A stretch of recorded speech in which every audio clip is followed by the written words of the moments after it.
Much. With us now for more on this is former New York State Homeland Security Advisor Michael Balboni. Michael, thank you for being here.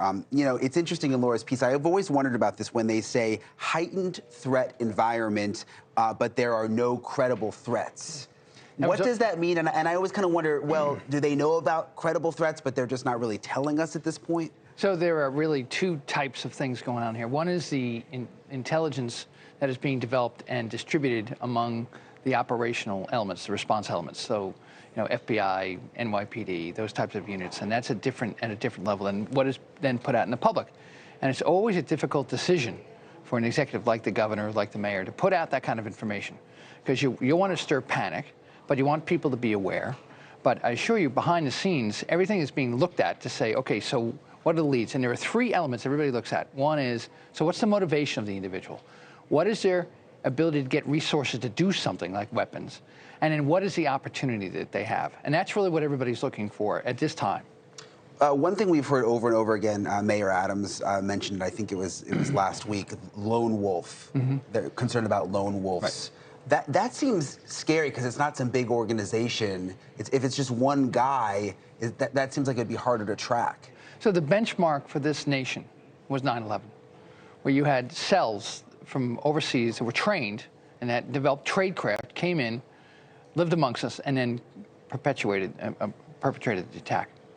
Now, the difficulty is not so much tracking the cells as is people who either get inspired by online hate, as the governor pointed out, or that have been waiting to do something and looking for an opportunity. Obviously, what we've seen in the Gaza conflict, we've seen the protests in New York City.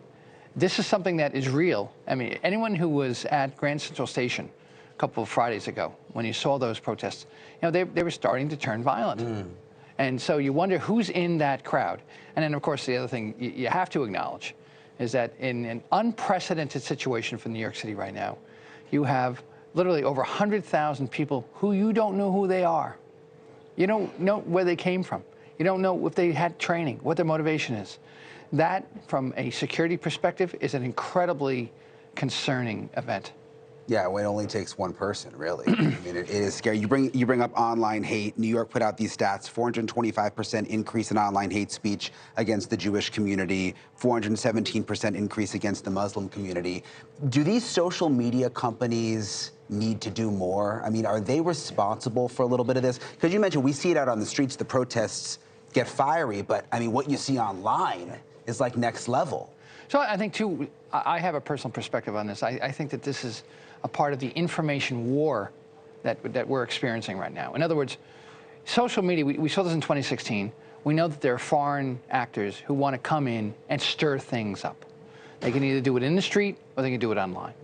And I really believe that I don't know what the percentage is, but there's certainly a percentage of what is being talked about online that is meant to incite, meant to cause chaos, meant to cause disruption and distrust in our community. And I think that, Sun Tzu, the famous military strategist, said, if you can sow dissent and distrust in your enemy, then you win. So I know that Washington is focused on this. And in terms of the two communities, it is so hurtful for both of these communities to have this come up, bubbling up in the city of New York. Yeah, and you talk about 9/11. I mean, we're in a different age with social media. Everything has changed in that way. The way that information can spread, lies can spread, all this stuff with the Bin Laden letter that's been going around. So people showing up at the Thanksgiving Day parade, you got to wonder. So you think, is truly that what happened in 9/11 couldn't happen now? But to your point, there is both a benefit and a negative to all of the social media. You can track what people are saying, but also the cameras and the undercover officers and the informants. That provides a web of protection and detection that is going to keep people safe. Let me ask you this, because all sorts of people are getting ready to travel. People want to go to the parade. All over the country. I mean, this isn't just a New York issue. New York's got the information where they're able to alert people, but there's small towns where they just don't have those units. What's your advice to people? I mean, it's like something my parents worry about. Should we stay home? Should we? So there's always, the basic thing is to be aware of your surroundings. I've spent a lot of time with Secret Service agents, and they'll talk about protecting the protectee. and when what you have to do, 360-degree awareness. Now, you don't have to do that, but you know what the single point of failure for everybody in terms of their personal safety is? Their cell phone. You know, walking off of a curb into a street and there's a cab coming and you get hit because you're watching the phone. You know, standing in the middle of a crowd and just not paying attention to what's going on around you, looking at that phone. Well, if you're going to go to the Macy's Day Parade, enjoy the parade. Pay attention to what's going on around you. Don't be fearful, but just be aware. Thanks so much for watching. Go to joinnn.com to find NewsNation on your television provider.